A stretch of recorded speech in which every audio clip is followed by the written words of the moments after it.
இவங்க ஒரு புரட்சி நாயகி, நவீன ஜான்சி ராணி, தைரியத்தோட மொத்த உருவம், அறிவு களஞ்சியம். அந்த அறிவை வச்சுதான் யாருமே செய்யாத ஒரு விஷயத்தை செஞ்சிருக்கிறாங்க. Break the rules. அதுதான் அம்முனியோட ஒரே கொள்கை. இன்ஸ்பெக்டர் சொல்றதா தான் கேட்கணுங்கிறது நமக்கு இருக்கிற ரூல்ஸ். ஆனா அதெல்லாம் அம்முனிக்கு கிடையாது. இன்ஸ்பெக்டர் நான் 2 கொம்பா முளைச்சிருக்குது, அவன் சொல்றத மட்டும் கேட்கறதுக்கு. எனக்கு எது சரின்னு படுதோ அத நான் செய்வேன்னு தான் நேத்து இறங்கி அடிச்சாங்க பாருங்க. அந்த தைரியமும் கட்ஸும் வேற யாருக்கும் வராது. அடைக்கலாம்னு ஸ்டேஷனுக்கு வந்தவங்கள பின்வாசல் வழியா வெளியே கூட்டிட்டு போய் கோழி அடகாக்குற மாதிரி ராத்திரி முழுக்க அவங்களுக்கு பாதுகாப்பா இருந்து, அதோட மட்டும் இல்லாம சாப்பாடும் வாங்கி கொடுத்து,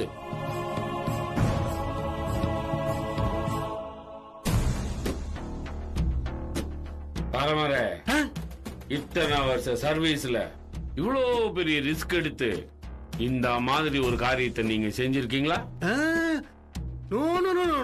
அதெல்லாம் ஹீரோயிஸ் ஆண்டவரே, நம்ம எல்லாம் ஜீரோயிஸ் அல்ல. யோசிச்சு பார்த்தா நான் இத்தனை வருஷத்துல இப்படி அதிரடியா ஒரு விஷயத்த பண்ணதே இல்ல பரமர. ஆனா மேடம் டியூட்டில ஜாயின் பண்ணி முழுசா ஒரு மாசம் கூட ஆகல. அதுக்குள்ள ஹையர் ஆபீசரோட அனுமதி இல்லாம இப்படி ஒரு சாதனையை பண்ணிருக்காங்கன்னா உண்மையாவே பெரிய விஷயம் இல்ல பரமர. ஒரு நேர்மையான போலீஸ் அதிகாரியா இருந்திருந்தா அந்த பொண்ணுக்கு அடைக்கலம் கொடுத்திருக்கலாம். அவளை துரத்திக்கிட்டு வந்த அந்த ரவுடி பையலை தூக்கி உள்ள வச்சிருக்கலாம். ஆனா நீ என்ன பண்ண? அந்த பொண்ணை மீட்க வந்த அவங்க குடும்பத்தையே அடிச்சு விரட்டி இருக்க. அவங்கிட்ட காசை வாங்கிட்டு அவனையே கட்டிக்கன்னு அந்த பொண்ணை போட்டு டார்ச்சர் பண்ணிருக்க. அவ ஒத்துக்காததுனால 2 பேரையும் ஸ்டேஷன்ல இருந்து கடத்திக்கிட்டு போய் திருட்டு கல்யாணம் பண்ணி வைக்க முயற்சி பண்ணிருக்க. எனக்கு இந்த கல்யாணமே வேண்டாம், தயவு செஞ்சு எங்க அப்பா அம்மாட்ட சேர்த்து விடுங்கன்னு அந்த பொண்ணு உன் காலில் விழுந்து கெஞ்சி கதறி இருக்கான். ஆனா நீ இறக்கமே இல்லாம அந்த பையனுக்கு கட்டி வைக்கிறதுலயே குறியா இருந்திருக்க. கடைசியா குருமூர்த்தி ஆகிய நான் ரிஜிஸ்டர் ஆபீஸுக்கு வந்து அந்த பொண்ணை உங்கிட்டு இருந்து காப்பாத்துறேன். என்ன மயிலு, நடந்தது ஒன்னாகவும் நான் சொல்ற கதை வேற ஒன்னாவும் இருக்குதுன்னு பாக்குறியா? இந்த கதைய நானா உருவாக்கி சொல்ல, அந்த பொண்ணு நடந்தது அத்தனையும் விவரமா லெட்டரா எழுதி கொடுத்திருக்குது.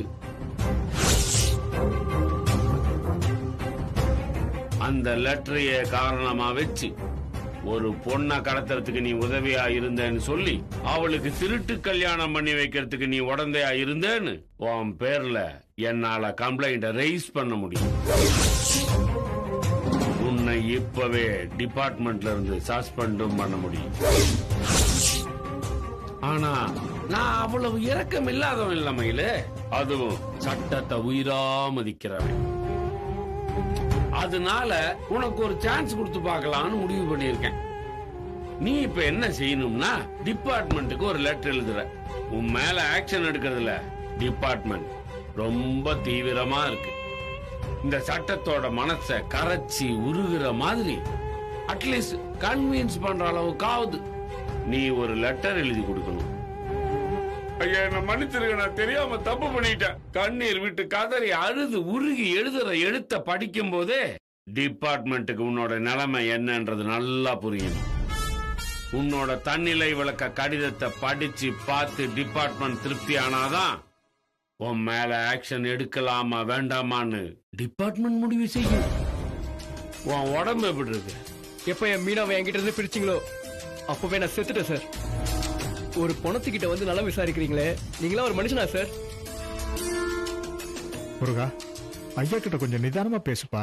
இன்னும் ஏன்பா இவருக்கு பயப்படணும்? இதுக்கு மேல இவரால என்ன பண்ண முடியும்? என்கவுண்டர்ல என்ன சுட்டு தருவாரா? அத பண்றா. காதலிக்கிற எல்லாருமே முட்டா பசங்களா இருக்கிறீங்க. காதல் உள்ளுக்குள்ள வந்ததுமே மூளையை கழட்டி வெளியே வச்சிருவீங்களா?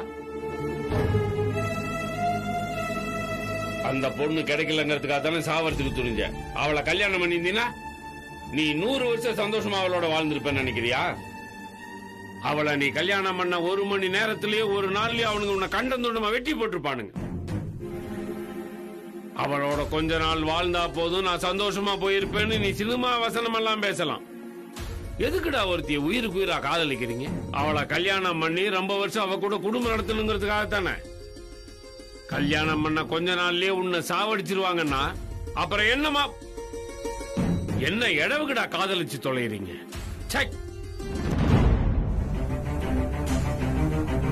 கொஞ்ச நாள் பழக்கத்திலேயே எவ்வளவு ஒருத்திக்காக சாக துணியறீங்களே. உங்களை பெத்து வளர்த்தாங்களே, இவங்களுக்கா வாழ வேண்டியது தானே? அந்த கும்பல் கிட்ட கை நீட்டி காசு வாங்கிட்டீங்கல்ல, வாங்கின காசுக்கு விசுவாசமா இப்படிதான் பேசுவீங்க? ஆமா, வாங்கினதான். அந்த பொண்ணோட வீட்டுல இருந்து நான் காசு வாங்கினேன். எவ்வளவு தெரியுமா? 2 லட்சம். ஆனா நான் காசு வாங்கினது உங்களை பிரிக்கிறதுக்காக இல்ல, உன்னை அவங்க கிட்ட இருந்து காப்பாத்துறதுக்காக. என்னடா பாக்குற? நீ இப்ப உசுரோட இருக்கிறதுக்கு காரணமே நான் தான்டா. நியாயமா பார்த்தா நீயும் உன் குடும்பமும் எனக்கு நன்றி சொல்லணும். இது உனக்கு புது வாழ்க்கை, 2வது ஜென்மம்.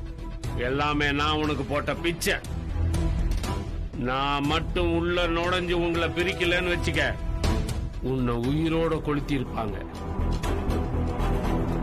அவங்க பொண்ணை உங்ககிட்ட இருந்து பிரிச்சு அவங்க கிட்ட ஒப்படைச்சதுனாலதான் காலகைய உடைச்சதோட உன்னை விட்டு போயிட்டாங்க. இல்லன்னு வச்சுக்க, இந்நேரம் படத்துக்கு மாலைய போட்டு கண்ணீர் விட்டு இவங்க எல்லாம் அழுது இருப்பாங்க. என் வாழ்க்கையை அடிச்சிட்டு ஏதோ எனக்கு நல்லது பண்ண மாதிரி பேசாதீங்க சார். நீ ஏத்துக்கலனால உண்மை அதுதான்டா. நீ அந்த பொண்ணோட வாழணும்னு நினைச்சிருந்தா அவங்க எல்லாரையும் எதிர்த்து நிக்கிற துணிச்சல் இருந்திருக்கணும். அதையும் தாண்டி அவளை எங்கேயாவது கூட்டிட்டு போய் நிம்மதியா வாழ வைக்கிற அளவுக்கு உங்ககிட்ட வசதி இருந்திருக்கணும்.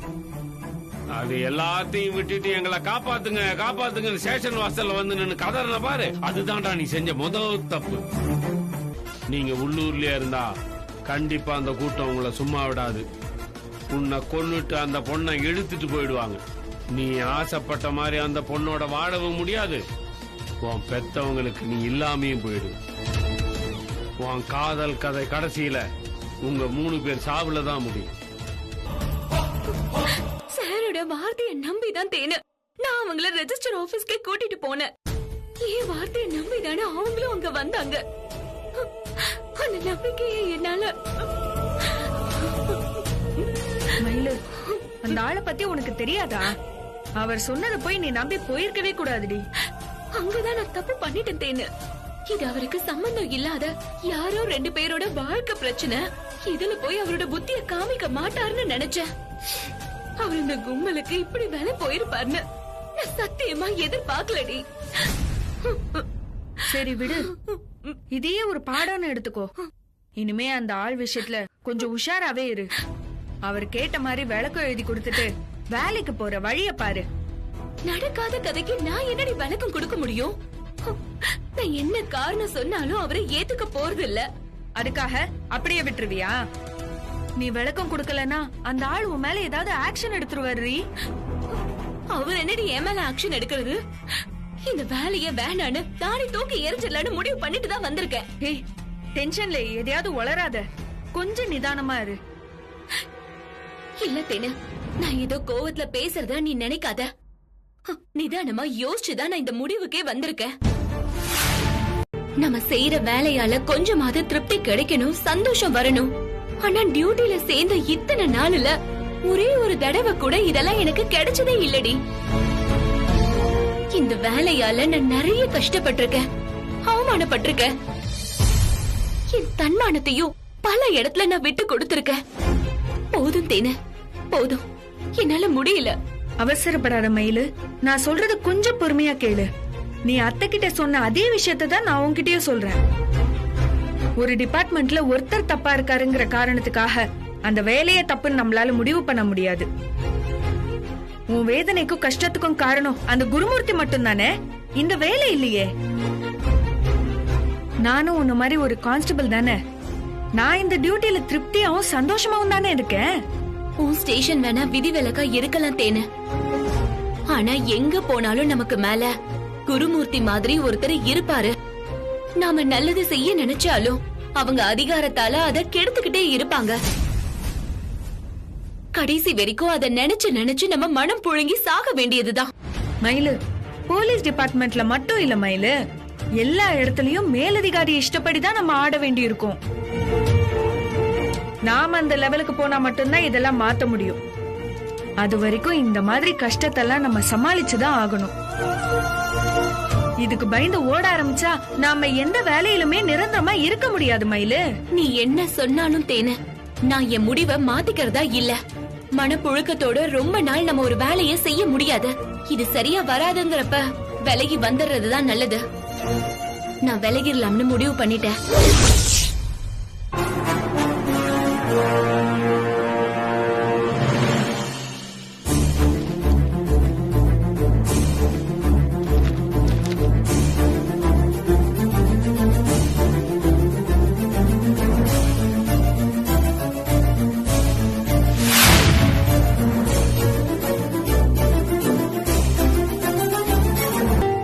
நானும் எத்தனையோ லவர்ஸ பாத்திருக்கேன், காதல் கதையை கேட்டிருக்கேன், பல மொழியில காதல் திரைப்படம் பார்த்திருக்கேன். ஆனா உங்களோடது வேற லெவல் நண்பா. லண்டன் இளவரசனும் ஜப்பான் இளவரசியும் தன்னோட காதலுக்காக ராஜ வாழ்க்கையை தூக்கி போட்டு போனாங்கன்னு சொல்லிட்டு பேப்பர்ல தான் படிச்சிருக்கேன். நேர்லயே அப்படி ஒருத்தர் பாக்குறப்ப என்னால நம்பவே முடியல நண்பா. 100 கோடி இவ்வளவு பெரிய தொகையெல்லாம் நான் பேப்பர்ல எழுதி வச்சு பார்த்தா தான் உண்டு. எத்தனை ஜென்மம் எடுத்தாலும் என்னால அந்த அமௌண்ட்டை சம்பாதிக்கவே முடியாது. ஆனா நீங்க பிறக்கிறப்பவே கோடீஸ்வரனா பிறந்திருக்கீங்க. அருந்து போன செருப்பை தூக்கி போடுற மாதிரி உங்க காதலுக்காக மொத்த சொத்தையும் எப்படி நண்பா உங்களால தூக்கி போட மனசு வந்துச்சு? நீங்க காதலிச்சிருக்கீங்களா குஹன்? இல்ல நண்பா, நம்மளோடது அரேஞ்ச்டு மேரேஜ் தான்.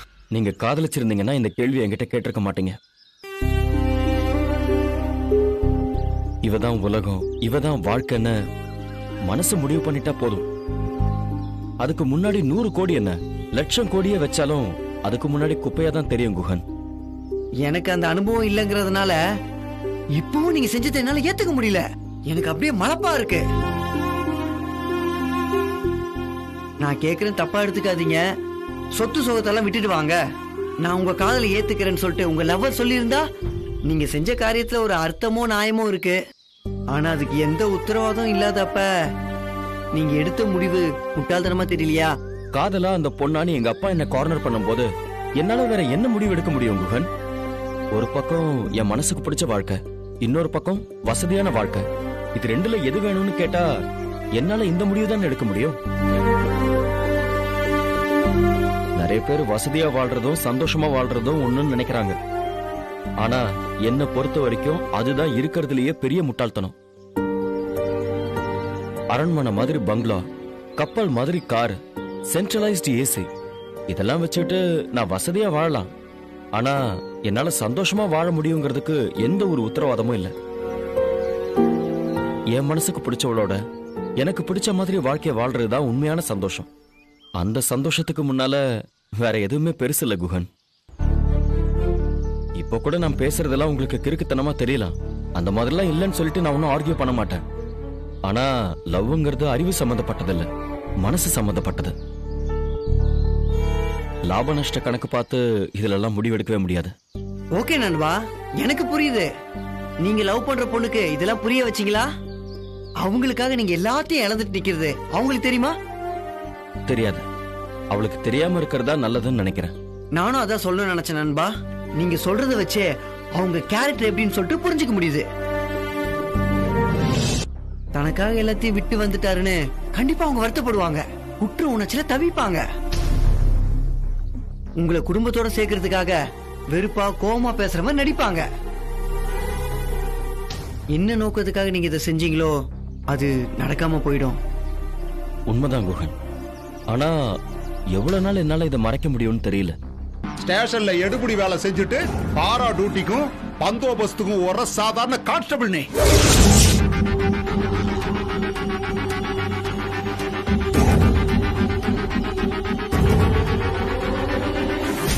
ஆனா நாங்க ஊரையே கட்டி ஆள்ற பெரிய மனுஷங்க. எங்க ஊர் போலீஸ் ஸ்டேஷனை எங்க கண்ட்ரோல்ல வச்சிருக்கிறவங்க. உனக்கே இவ்வளவு திமிரு அகங்காரம் இருக்குதுன்னா எங்களுக்கு எவ்வளவு இருக்கும்?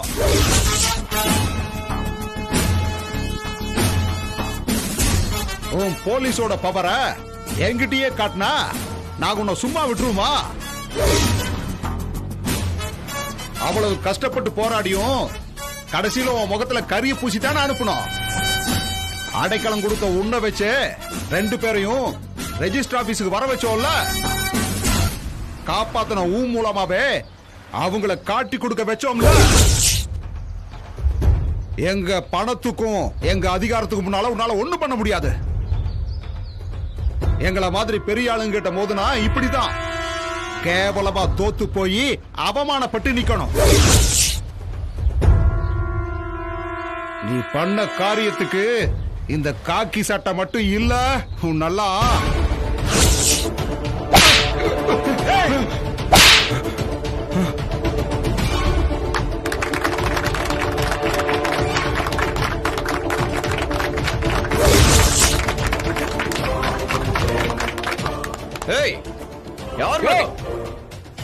என்ன கீற போலீஸ் கிட்டே இந்த ஆளு திமிரா பேசுறத நாங்க பாத்துக்கிட்டு தான் இருந்தோம். வயசுக்கு மரியாதை கொடுத்து தான் இவங்களும் அமைதியா இருந்தாங்க. அதுக்காக பாக்கி யூனிஃபார்ம் கேவலமா பேசுவாரா?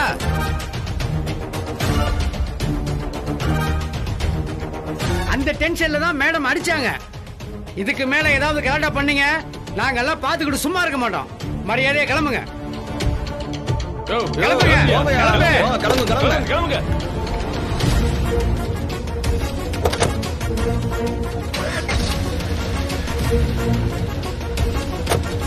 லெட்டர் கொடு, என்னதான் எழுதியிருக்கேன்னு பாக்குறேன்.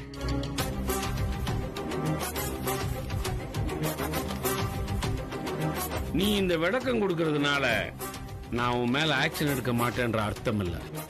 நீ என்ன நியாயமான காரணம் சொல்லியிருந்தாலும் நான் அதை கண்ணை மூடிட்டு ரிஜெக்ட் பண்ணிடுவேன். ஒருவேளை உன் கடுதாசியை நான் வாசிக்கும் போது நீ என் காலில் விழுந்து கதற மாதிரி உணர்வு எனக்கு ஏற்பட்டா உன்னோட கடுதாசியை நான் கன்சிடரேஷன் பண்ணுவேன். இந்த மன்னிப்பு கடுதாசி என்ன சொல்லுதுன்னு பாப்போம்.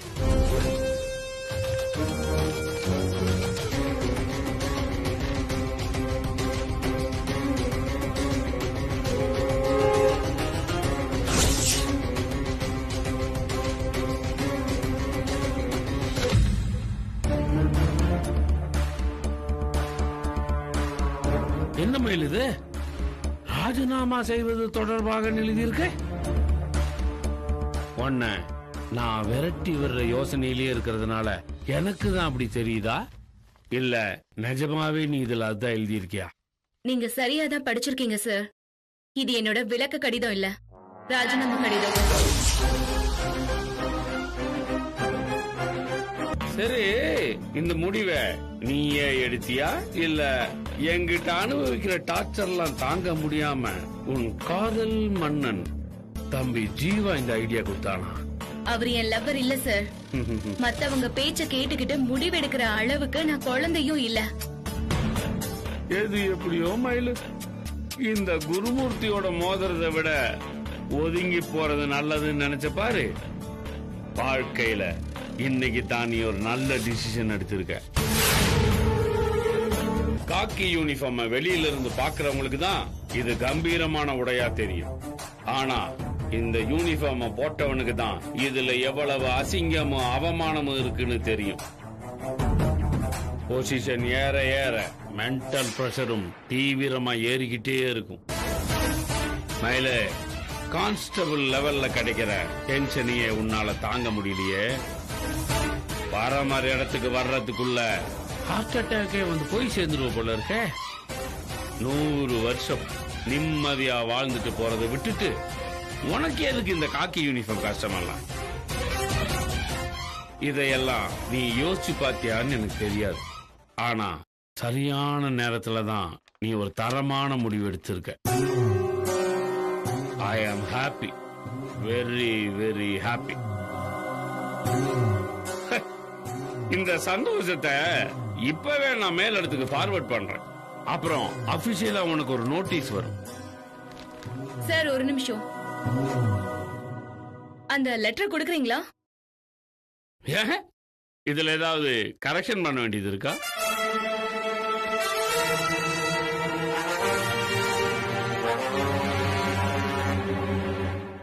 ஆமான்னு சொன்னாதான் உங்களுக்கு சந்தோஷமா இருக்கும். ஆனா அந்த சந்தோஷத்தை என்னால உங்களுக்கு கொடுக்க முடியாது சார். என்ன மன்னிச்சிடுங்க.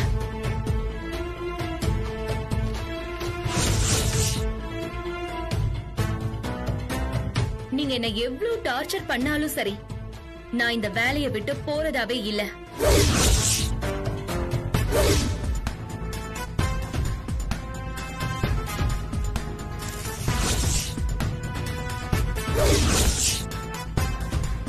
அவமானம், அசிங்கம், மென்டல் டென்ஷன்னு நீங்க பெருசா லிஸ்ட் போட்டீங்கல்ல. எது வந்தாலும் பாத்துக்கலான்ற தைரியத்தோட தான் நான் இங்க வந்திருக்கேன். செஞ்ச தப்புக்கு முறையா விளக்கம் கொடுக்காததுனால உன்னை நான் 3 நாளைக்கு சஸ்பெண்ட் பண்றேன். Thank you sir. மயிலு, நிஜமாவே உனக்கு வருத்தமா இல்லையா? இல்ல உள்ளுக்குள்ள அழுதுகிட்டு வெளியில வருத்தம் இல்லாத மாதிரி நடிக்கிறியா? நான் ஏன் சார் நடிக்கணும்? நீங்க கூட தான் சஸ்பெண்ட் ஆனீங்க. அதுக்காக வாழ்க்கையே போயிடுச்சுன்னு முடங்கிட்டீங்களா என்ன? அதேதான் சார் இப்ப எனக்கும் நடக்குது. இதெல்லாம் நம்ம வேலையில சகஜம் தானே. இதுக்கு போய் ஃபீல் பண்ணி என்ன ஆக போகுது? அதுவும் இல்லாம உங்களால தற்காலிகமா தான் என்ன சஸ்பெண்ட் பண்ண முடியும். என் கனவை கலைக்கிறதுக்கான அதிகாரமோ என்ன நிரந்தரமா வேலையை விட்டு தூக்குறதுக்கான உரிமையோ உங்களுக்கு கிடையாது. சாமி தான் என்னை இங்க கொண்டு வந்து சேர்த்துச்சு. நான் இருக்கணுமா போகணுமான்ற முடிவும் அதோட கையில தான் இருக்கு. உங்களை மாதிரி சாதாரண மனுஷங்களால அதெல்லாம் மாத்தி எழுத முடியாது சார். நான் வரேன்.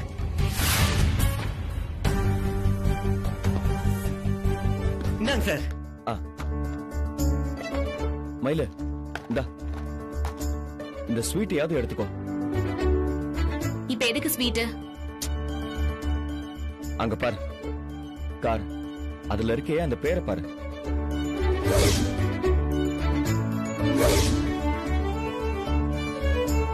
மயில் டிராவல்ஸ். எப்படி உன் பேர்ல டிராவல்ஸ் ஆரம்பிச்சிருக்க மயில?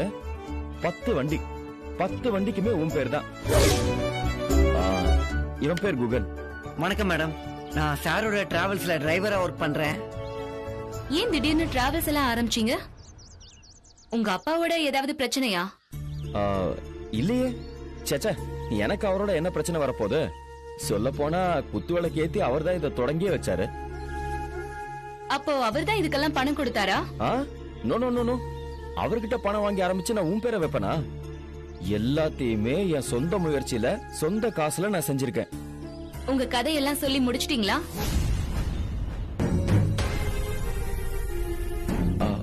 மயில, எனக்கு புரியல மயில.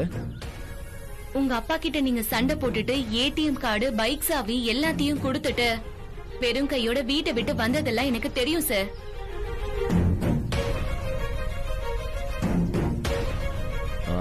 அந்த ரவியும் முரளியும் எல்லாத்தையும் உங்ககிட்ட போட்டு கொடுத்துட்டு தான் ஊருக்கே போனாங்களா? ஒவ்வொரு பைசாக்கும் ஓடா தேயிற நாங்க ஒரு பக்கம், 100 கோடி சொத்தை அலட்சியமா தூக்கி போடுற நீங்க ஒரு பக்கம். இந்த உலகம் எவ்வளவு வேடிக்கையா இருக்குன்னு பாத்தீங்களா? தேவைப்படுறவங்களுக்கு உசுர கொடுத்து உழைச்சாலும் ஒண்ணுமே நிக்க மாட்டேங்குது.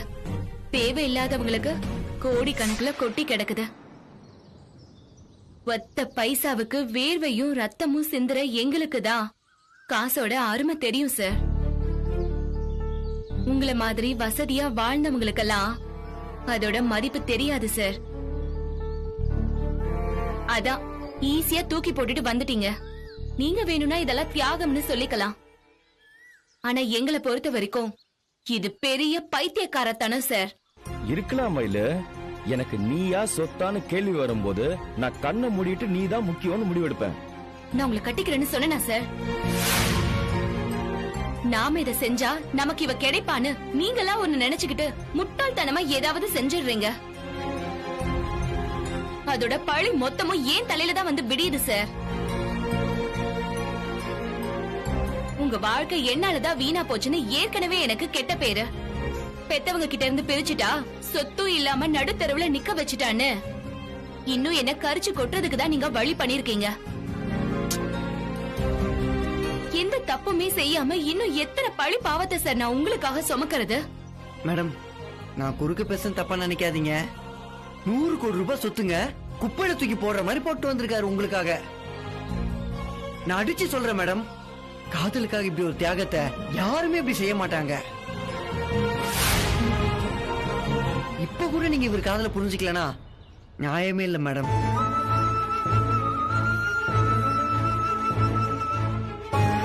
இவரோட காதல் எனக்கு புரியாம இல்ல. ஆனா எனக்கு இவர் மேல காதலே இல்ல. இவரோட காதலை நான் ஏத்துக்கிறதாவும் இல்ல. இத பல தடவை நான் இவர்கிட்டயே சொல்லிருக்கேன். சார் தான் இத புரிஞ்சுக்காம என் பின்னாலேயே சுத்தி சுத்தி வந்துட்டு இருக்காரு. ஒரு பொண்ணு காதலை ஏத்துக்கலன்னா சில பேர் தற்கொலை பண்ணிக்கிறாங்க, சில பேரு அவளையே கொன்னுடுறாங்க. ஆனா சாரு சொத்து வேணான்னு விட்டுட்டு வந்துட்டேன், என் காதலை ஏத்துக்கோன்னு நெருக்கடி கொடுக்கறாரு. அவங்க செய்யறதுக்கும் இவர் செய்யறதுக்கும் என்ன சார் வித்தியாசம் இருக்கு? இதுல இவரோட காதல் எனக்கு தெரியல சார்.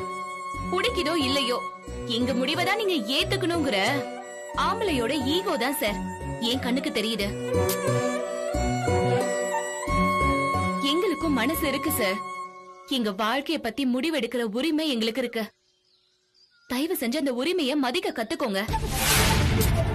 உங்க முடிவை ஏத்துக்கணும்னு என்ன கட்டாயப்படுத்தாதீங்க. நான் திரும்பவும் சொல்றேன் சார், இப்ப நீங்க செஞ்ச காரியத்தால என் கோவமும் வருத்தமும் அதிகமாயிருக்கு. ஆனா என் முடிவு மாறல, மாறவும் மாறாது. என்ன தொந்தரவு பண்றதை விட்டுட்டு உங்க குடும்பத்தோட சேர்ந்து வாழற வழிய பாருங்க. மயிலு மயிலு மயிலு இரு. என் வாழ்க்கையே நீதான மயிலு. என் வசதி அந்தஸ்து இதெல்லாம் தானே நமக்கு தடையா இருந்தது. நான் தான் அது எல்லாத்தையுமே தூக்கி போட்டு வந்துட்டேனே. சார், என் வழி வேற, உங்க வழி வேற. ரெண்டும் ஒண்ணு சேர்றதுக்கு வாய்ப்பே இல்ல. இதுக்கு மேல எந்த காரணமும் சொல்ல வேண்டிய அவசியம் இல்லைன்னு நான் நினைக்கிறேன். சார், வேண்டியவங்கிற முறையில நான் உங்களுக்கு ஒரே ஒரு அட்வைஸ் சொல்றேன் சார்.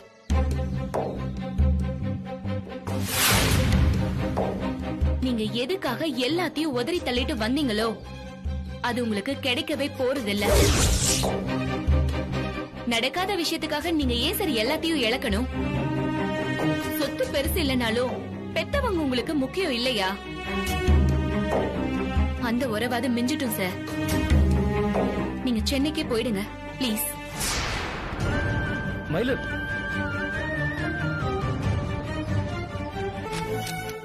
எனக்கு தெரிஞ்ச ஒரு ஐடியா உங்ககிட்ட சொல்லட்டுமா சார்? முத்தெடுக்கணும்னு முடிவு பண்ணிட்டா கடல்ல குதிச்சிடணும் சார். கரையிலேயே கால் நினைச்சிட்டு இருக்க கூடாது. இன்னும் புரியுற மாதிரி சொல்லணும்னா, நீங்க அவ கண்ணுக்கு இன்னும் கடவுளாவே தெரியுறீங்க. காதலன்னா மாறி நின்னாதானே அவ மனசு கொஞ்சம் மாறும். தேனு, இப்பதான் நீ என்ன ரொம்ப குழப்பற. அவளுக்கு பிரச்சனை வரப்பெல்லாம் நீங்க கை கொடுத்து காப்பாத்திட்டு அப்படியே காணாம போயிடுறீங்களே சார். கஷ்டப்படுற நேரத்துல மட்டும் வரவங்க கடவுளா மட்டும் தானே தெரிவாங்க. காதலன்னா எப்படி நினைக்க தோணும்? அவ உள்ள இருக்கிற காதல வெளில கொண்டு வரணும்னா நீங்க அவ முன்னாடி நடமாடிட்டே இருக்கணும் சார். அவ காலையில முழிக்கிறப்ப குட் மார்னிங் சொல்லணும், நைட்டு படுக்கிறப்ப குட் நைட் சொல்லணும். அவ எந்த பக்கம் எங்க திரும்பினாலும் நீங்க தெரியணும் சார். பஞ்சும் நெருப்பு பக்கத்திலேயே இருந்தா பத்திக்கோன்னு சொல்லி பெருசுங்களா பதறுவாங்களே தெரியுமா? அதுக்கு பின்னாடி இருக்கிற தத்துவமே இதான் சார். பக்கம் பக்கமா இருந்தா தானே கெமிஸ்ட்ரி பயாலஜி இதெல்லாம் ஒர்க் அவுட் ஆகும். அப்பதானே உள்ள இருக்கிற காதல் பொங்கி வழியும். இது மொக்கையான உதாரணம் தான். இந்த வெயில் படப்பட தானே பனி உருகும். சூடு படாமையா இருந்தா அந்த பனி அப்படியே தானே இருக்கும். நீங்க அவ கண்ணுல பட்டுக்கிட்டே இருந்தா தானே அவக்குள்ள இருக்கிற காதலை வெளியில கொண்டு வர முடியும் சார். அவ மனச பொறுத்த வரைக்கும் அப்பப்ப வந்து போற விருந்தாளியா நீங்க இருக்க கூடாது சார். அங்கேயே நிரந்தரமா டென்ட் போட்டு இருக்கிற சொந்தக்காரனா இருக்கணும். சார் பேர் ஜீவா, நம்ம டிராவல்ஸ் தான் வண்டி ஓட்டுறாரு. வணக்கம் சார். வணக்கம். சாருக்கு அஸ்தம்பட்டியில வாடகைக்கு வீடு வேணும். ஃபேமிலியா பேச்சுலரா சார்? நான் பேச்சுலர் தான் சார். நீங்க மட்டும் தானா? ஆமா. இல்லைங்க, பேச்சுலர்னாலே ஹவுஸ் ஓனர் யோசிப்பாங்க. இதுல தனியா வேற இருக்கேன்னு சொல்றீங்களே, ரொம்ப யோசிப்பாங்க சார். சரி, அப்ப நான் தேடி பாக்குறேன். நீங்க தேடவே வேண்டாம். நம்ம 32 தாளமுத்து நடராஜன் தெருவுல மாடி பொசிஷன் காலியா இருக்குண்ணே. சார் மாதிரி சிங்கிள் பேச்சுலருக்காகவே அட்டாச் பாத்ரூம் கூட கட்டி இருக்காங்கண்ணே. வீட்டு சாவி கூட கீழ் வீட்டுல தான் இருக்கு. அவங்க கிட்ட தான் ஹவுஸ் ஓனர் நம்பரும் இருக்கு. ஏங்க, நீங்க புரோக்கரா நான் புரோக்கரா? சார் நீங்க தான் சார் புரோக்கர். இல்ல, வழக்கமா வீட்டு அட்ரஸ் கொடுத்து பாட்டி கிட்ட முடிக்கலாமா நாங்க தான் கேட்போம். ஆனா நீங்களே அட்ரஸ் கொடுத்து முடிக்க சொல்றீங்க. ஏங்க, எங்கிட்ட வரதுக்கு பதிலா நீங்களே ஓனரை பார்த்து பேசி இருக்கலாமே. அது எங்களுக்கு தெரியாதானே? இந்த மாதிரி வீடு புடிச்சு கொடுத்து கமிஷன் வாங்கிதான் நீங்க பொழப்பு நடத்துறீங்க. நாங்க போய் நேரா பேசிட்டா உங்க வயித்துல அடிக்கிற மாதிரி ஆயிடும்ல. உங்களுக்கு ஒரு வருமானம் வரட்டும் தான் சார கூட்டிட்டு உங்களை பார்க்க வந்தேன். உங்களுக்கு பிடிக்கலன்னா சொல்லிடுங்க, நம்ம வேணா வேற புரோக்கரை பாத்துருவோம். ஐயா இல்லப்பா, வாங்க அந்த வீட்டையே பேசி முடிப்போம். சரிங்க, போலாமா? குகன், நம்ம பிளான்லாம் சார்கிட்ட சொல்லிட்டு எல்லாம் அண்ணன் கிட்ட சொல்லிட்டேனே. என்னது சார், வீடு பார்க்க சாவி வாங்க தானே போய்கிட்டு இருக்கோம். ஏதோ கொள்ளடிக்க போற மாதிரி பிளான் போட்டு இருக்கீங்க. அண்ணே, கொள்ளடிக்க தான் நம்ம போறோம். ஐயோ நண்பா, ஒரு பொண்ணோட மனச கொள்ளடிக்கிற ப்ராஜெக்ட் கரெக்ட் தானே நண்பா? குகன், ஏன் அவர் தேவையில்லாம குழப்பிட்டே இருக்கீங்க? என்ன பிளான்ங்கறத தெளிவா சொல்லிடுங்க. சரி நண்பா, இங்க பாருங்கண்ணே, இவர் தான் வீடு பார்க்க வந்திருக்காரு, உள்ள யாருக்குமே தெரியக்கூடாது. அதே மாதிரி ஒரு பேச்சுலருக்கு வீடு பாக்குறோன்றதும் தெரியக்கூடாது. அதுக்காக தான் நான் உங்க கூட வரேன். என் ஃபேமிலிக்கு வீடு பார்க்க வந்ததா தான் நம்ம அவங்க கிட்ட சொல்லணும். ஓகேவா? சார், உள்ள யாருமே இல்ல போல இருக்கு சார். நம்ம போயிட்டு அப்புறம் வருவோமா? அண்ணே, ஹலோ குகன், கதவு சும்மா தான் சாத்தி இருக்கும்னு நினைக்கிறேன். நீங்க திறந்துட்டு உள்ள போங்க. சார், நாம திறந்து உள்ள போனா திருடன்னு நினைக்க போறாங்க சார். திரு முடிச்சு அப்படிதான் நினைப்பாங்க. புரோக்கர் மாதிரி கெத்தாரியா? போங்கண்ணே. Madam, madam, madam. என்ன சார், உள்ளே யாரையும் காணோம்? வீட்டை சும்மா சாத்திட்டு எல்லாரும் எங்க போயிட்டாங்க? யோ, உள்ள போய் பார்க்கலாம், போயா. Madam, madam, madam, madam, madam. Sir, எனக்கு என்னமோ திருட வந்த மாதிரி ஃபீல் ஆகுது சார். பாய முடியா?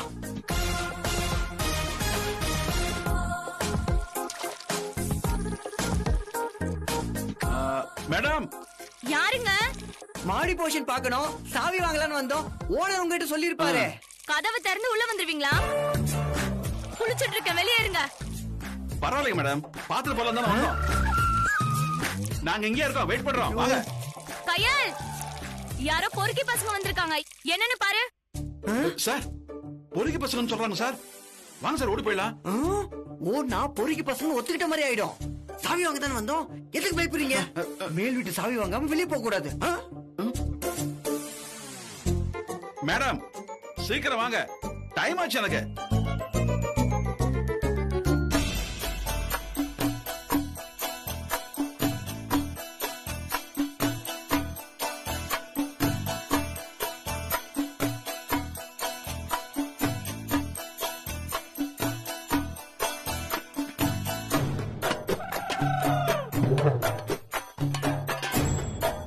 மேடம், கொஞ்சம் சீக்கிரம் வாங்க. கொஞ்சம் பொறுங்க, வரேன்.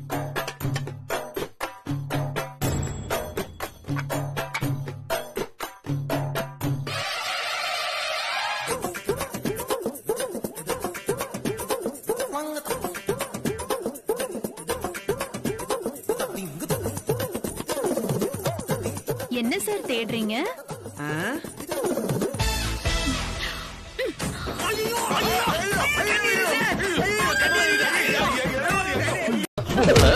அடிக்கிற அடியில இன்னைக்கு செத்திங்க. போடுங்க சார், இன்னைக்கு செத்திங்க.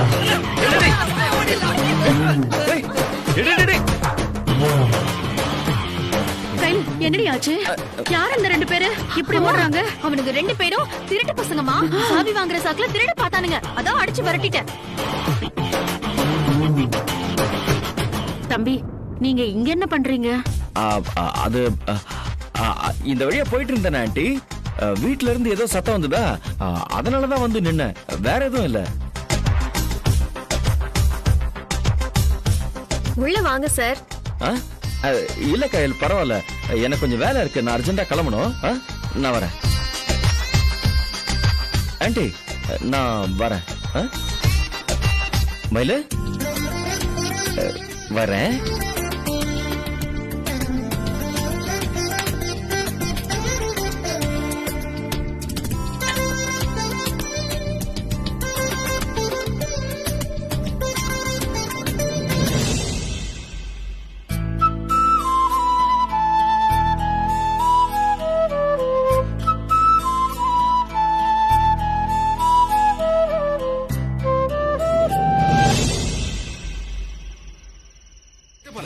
சார், மாடியில குடியேறிட்டா அந்த பொண்ணு மனசுல குடியேறலாம்னு நம்புறீங்களா சார்?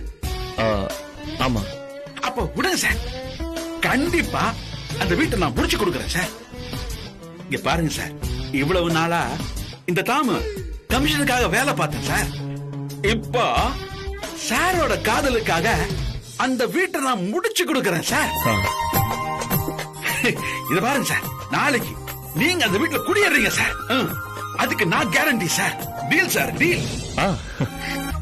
சார் சார் சார், என்ன வேணும்பா? தண்ணி கேன் கேட்டிருந்தீங்கல்ல? நாங்க எதுவும் கேட்கலையே. சார் தான் போன் பண்ணியிருந்தாருமா, நீங்க இல்லங்கிறீங்க. சார கூப்பிட்டு கேளுங்கம்மா. சார் நீங்க யாரும் இல்ல, நீங்க அட்ரஸ் மாறி வந்திருக்கீங்கன்னு நினைக்கிறேன். இல்லம்மா, சார் இந்த அட்ரஸ் தான் சொன்னாருமா. இல்ல, மேல யாரோ ஒரு பேச்சுலர் புதுசா குடி வந்திருக்காருல, அவர் கேட்டிருப்பாரு. மாடி போர்ஷனுக்கு போங்க. இதெல்லாம் முதலே சொல்ல வேண்டியது தானே? எவ்வளவு நேரம் வெயிட் தூக்கி வச்சிட்டு இருக்கிறது? சரி வா. மேல யாருக்கா குடி வந்திருக்கா? தெரியலடி, நானும் பாக்கல. திரும்பி எவனாவது இந்த மாதிரி வரட்டும், அந்த ஆளு உண்டு இல்லன்னு பண்ணிடுறேன். கையில இந்த அப்போ போய் மாடியில வச்சுட்டு வா. ஒரே நேரத்துல 2 வேலை பண்ணாத நீ தானே சொல்லுவ. இப்ப நான் வடை சாப்பிடுறதுல பிஸியா இருக்கேன். உன் செல்ல பொண்ணு வெட்டியா தானே இருக்கா, அவளை அனுப்பு.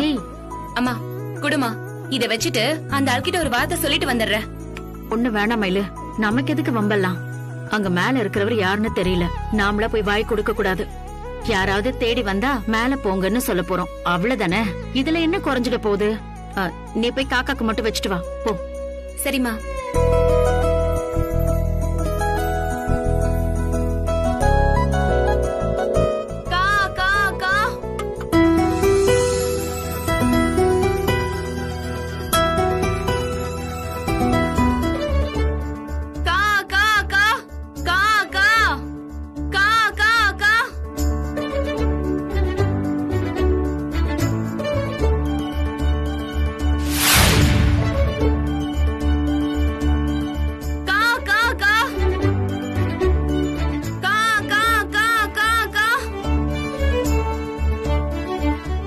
கூட வரலையே.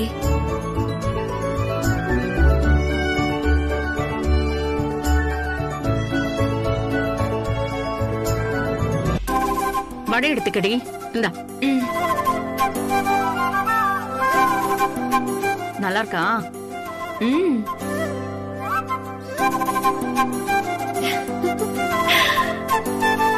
பார்த்த பார்வையில் பச்சை குத்தினாய், பயந்து விழினால் பைத்தியம் செய்தாய்.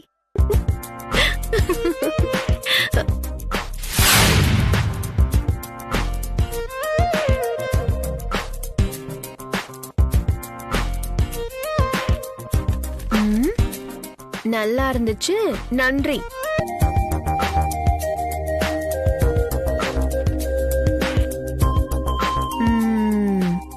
காக்கா விருந்து சாப்பிட்டுட்டு கமெண்ட்டும் அடிச்சிட்டு போயிருக்கு போல. அம்மா, இப்படி ஒரு அதிசயத்தை எங்கேயாவது கேள்விப்பட்டிருக்கியாமா?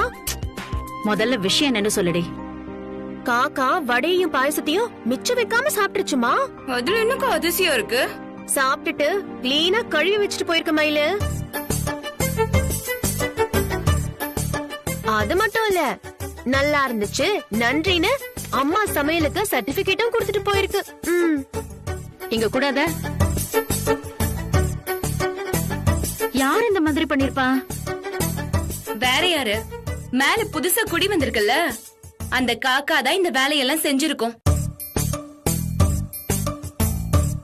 காக்காக்கு வச்சத சாப்பிட்டதே தப்பு, அது போதாதுன்னு அந்த ஆளு நமக்கு பாராட்டு பத்திரத்தை வர எழுதி கொடுத்திருக்கான்.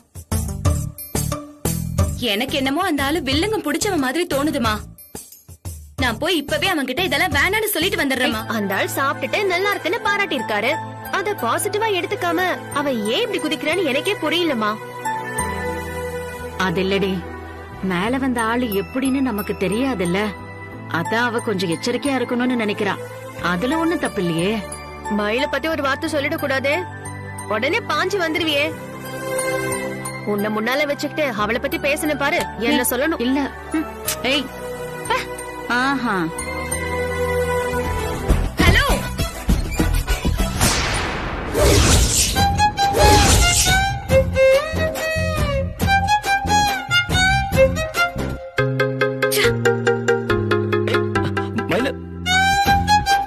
ஹாய்ங்க, என் பேர் ஜீவாங்க.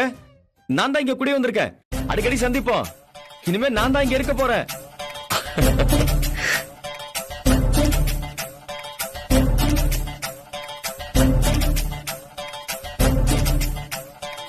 அங்க சுத்தி இங்க சுத்தி கடைசில ஜீவா சாரு நம்ம வீட்டு மாடியிலேயே குடி வந்துட்டாரு.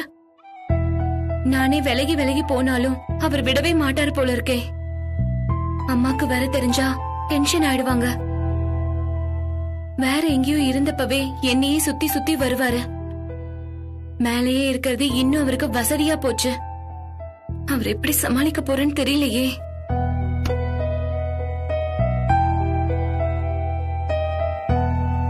மயில ஐபிஎஸ் படிக்க வைக்கணும்னு இருந்த நிலத்தையும் வித்துட்ட. எனக்காக நீ இது வரைக்கும் என்னமா செஞ்சிருக்க? நேரம் வரும்போது நான் செய்வேன் கண்ணு. எப்படிமா செய்வ? உன்கிட்ட என்ன இருக்கு? எனக்கு கல்யாணம் பண்ணணும்னா நீ திரும்ப முதல்ல இருந்து ஆரம்பிக்கணும். நீ எப்ப ஓடி உழைச்சு சம்பாதிச்சு என்ன கரை ஏத்துறது? அதுக்குள்ள கிழவியாயி நானே செத்துருவேமா. ஹே, வாய்க்கு வந்தபடி பேசாதடி. நான் இப்ப செயின் போட்டது தானே உன் கண்ணை உறுத்துது. இது எனக்கு வேணாம். ஐயோ மலரு, வேண்டாம். சொல்றத கேளு. நீ சும்மா இரு, நான் அவளுக்கு சொல்லி புரிய வைக்கிறேன். இல்லம்மா, இந்த செயினை நீ போட்டுக்கிட்டாலும் சரி, இல்ல இவளுக்கு போட்டாலும் சரி, எனக்கு வேணாம். ஐயோ மலரு, புடி. மலரு, அவதான் புரியாம ஏதாவது பேசினா நீயும் ஏன் இப்படி எல்லாம் பண்ற? இருக்கிறதால நானே புடுங்கிட்டு போற மாதிரி இவ பேசுறத பார்த்தா எனக்கு அசிங்கமா இருக்குமா.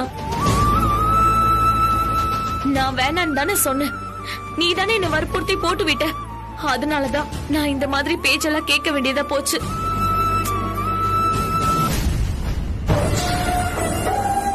கல்யாணத்தப்பவே எனக்கு வேண்டியதெல்லாம் நீ பண்ணிட்ட. அவ்வளவு செஞ்சும் நான் இப்ப என் வாழ்க்கையை தொலைச்சிட்டு தானே வந்து நிக்கிறேன். ஒரு வாழா வெட்டிக்கு போய் மேல மேல செஞ்சா யாருக்கா இருந்தாலும் கோவம் தாமா வரும். இந்த செயினை போட்டுக்கிட்டா என் மேல பாசம் பொங்கி என்ன புகுந்த வீட்டுல ஏத்துக்க போறாங்களா? இல்ல அப்புறம் எதுக்குமா இது?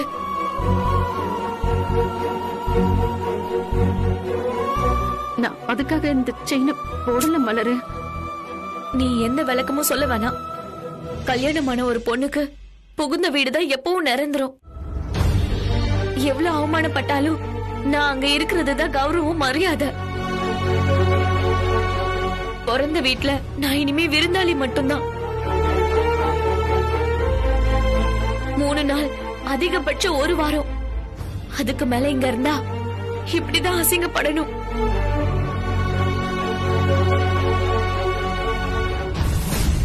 ஆனா இந்த வீட்டை விட்டு கிளம்பி நான் எங்கம்மா போறது? எனக்குன்னு ஒரு போக்கிடம் இல்லையே. அவங்க கையில கால்ல விழுந்தாவது நான் அங்கேயே இருந்திருக்கணும். இல்லன்னா மாட்டு கொட்டாயிலாவது ஒதுங்கி இருக்கணும். பிறந்த வீடு இருக்குன்னு நான் இங்க வந்தது தப்பா போச்சு. என்னடி நீ இப்படி எல்லாம் பேசுற? என்ன இப்படி ஒரு வார்த்தையை சொல்லிட்ட? இது பாரு, இது உன் அம்மா வீடு. நீங்க எவ்வளவு நாள் வேணும்னாலும் இருக்கலாம். உனக்கு அதுக்கு எல்லா உரிமையும் இருக்கு. ராத்திரி 12 மணிக்கு உன்னை எழுப்பி கேக் கட் பண்ணணும். அப்புறம் நீ எப்பவும் புடவையில தானே இருப்ப. உனக்கு அழகா ஒரு மாடர்ன் Dress வாங்கி பரிசா கொடுக்கணும். உன்னை அதை போட்டுக்க வச்சு நாள் முழுக்க ஒரு ரவுண்ட் வரணும். அப்புறம் நீ என்ன கேட்டாலும் நான் வாங்கி தரணும். நீ எந்த இடம் சொன்னாலும் கூட்டிட்டு போகணும். அந்த நாள் முழுக்க உன்னை ஒரு நிமிஷம் கூட, ஏன் ஒரு செகண்ட் கூட பிரியக்கூடாது. வாழ்க்கையில நீ மறக்கவே முடியாத அளவுக்கு உன்னை சந்தோஷப்படுத்தி பார்க்கணும்னு நான் நிறைய யோசிச்சு வச்சிருந்தேன். ஆனா சூழ்நிலை நேர்ல கூட பார்க்க முடியாம போன்ல வாழ்த்து சொல்ற மாதிரி ஆயிடுச்சு.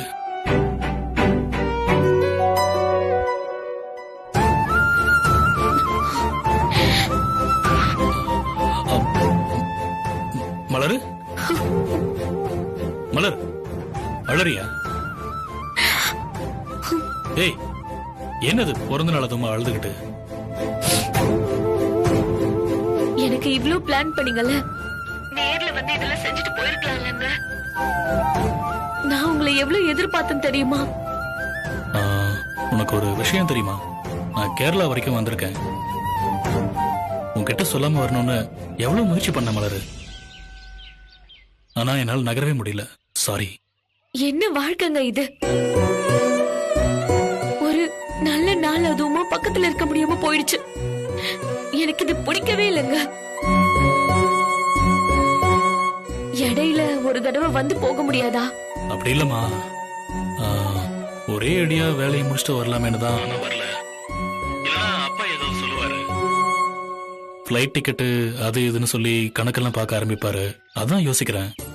எனக்கு இப்பவே உங்களை பார்க்கணும் போல இருக்குங்க. சரி, ஓகே. அப்ப நான் வீடியோ கால் வரட்டுமா? இல்ல வேணாங்க. நான் உங்களை பார்த்தா இன்னும் உடைஞ்சிருவேங்க. ஏய், என்னாச்சு? நேத்து கூட நல்லா தானே பேசிட்டு இருந்த. ஒரு மாதிரியா பேசுற? மலரு, அங்க ஏதாவது பிரச்சனையா? அதெல்லாம் ஒண்ணும் இல்லைங்க. நம்ம வீட்டுக்கு போகணும் போல இருக்கு. நீங்க எப்ப வந்து என்ன கூட்டிட்டு போவீங்கன்னு தான் நான் காத்துக்கிட்டு இருக்கேன். இத பாரு, இன்னும் ஒரு 2-3 மாசம் தான். இன்னும் 2-3 மாசமா? சீக்கிரம் வேலையை முடிச்சிட்டு வந்து என்ன கூட்டிட்டு போங்க. சரி, உனக்கு போகணும்னு தோணுச்சுன்னா நீ கிளம்பி போக வேண்டியது தானே? இல்லங்க, நீங்களே வந்து. ஹலோ ஹலோ,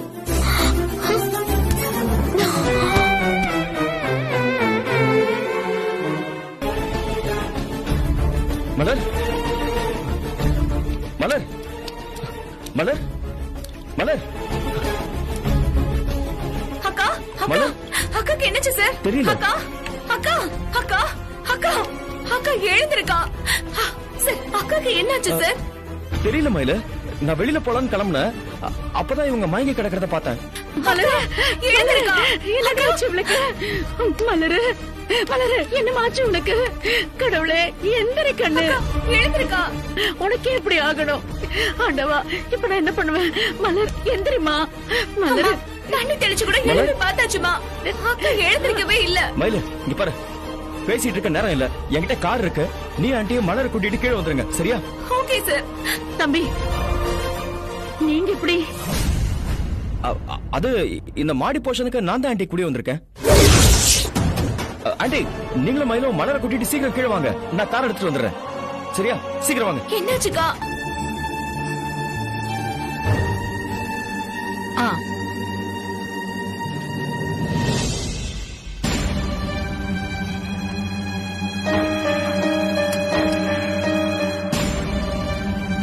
இப்ப என்ன பண்ணுது உங்களுக்கு? தலை சுத்துது டாக்டர். குமட்டலாவும் இருக்கு. காலையில நானு வடை சுட்டு கொடுத்தேன். அது அவளுக்கு ஒத்துக்காம போயிடுச்சான்னு தெரியல. பாக்குறேமா. உனக்கு நாள் தள்ளி போயிருக்காமா? ஆமா டாக்டர், 2 வாரத்துக்கு முன்னாடியே வந்திருக்கணும். இன்னும் வரல. ரெகுலரா வருமா இல்ல இப்படி முன்ன பின்ன தள்ளி வருமா? ரெகுலரா தான் வரும். இப்பதான் தள்ளி போயிருக்கு டாக்டர். நீங்க கொஞ்சம் வெளியே இருங்கம்மா, நான் உங்களை டெஸ்ட் பண்ணிட்டு கூப்பிடுறேன். சரிங்க டாக்டர்.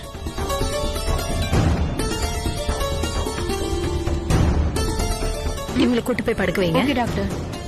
வாங்க.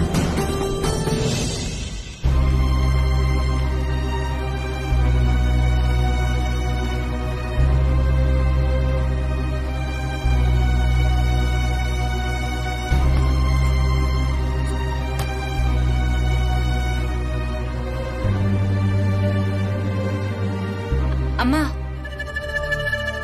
நம்மள கூட்டிட்டு போறதுக்காக தான் ஜீவா சார் வெளியில வெயிட் பண்றாரு. நான் போய் அவரை அனுப்பி வச்சுட்டு வரட்டுமா? சரி போ. மயிலு, என்னம்மா?